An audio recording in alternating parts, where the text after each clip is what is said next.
Ivana Graham here to talk about Dyslexia Toolkit. The topic today is phonics. That's the first chapter.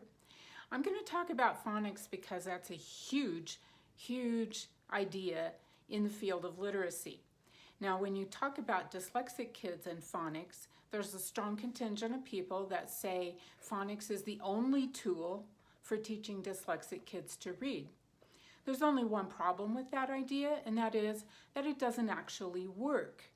So you can teach dyslexic kids phonics, certainly, and since most of them are extremely bright, they will learn what letters the sounds make, and they'll be able to tell you the blends and the digraphs.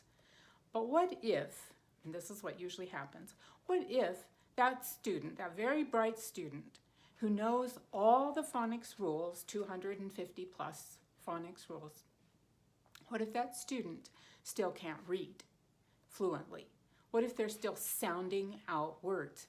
Now, sounding out words is not fluent reading. There's two reasons. One reason is it's too slow. You can't get all that meaning in your head at that very slow speed.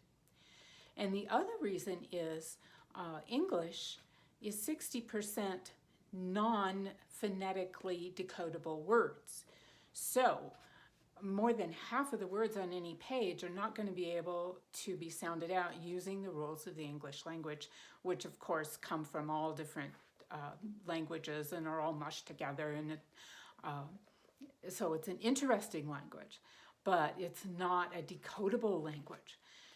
Therefore, when you teach a dyslexic kid to read, yes, you want that tool of phonics in your toolkit, but you don't want to stop there. Absolutely not. You'll just frustrate the student and yourself. So you want to go on and use some other tools, and we'll talk about that in the next video.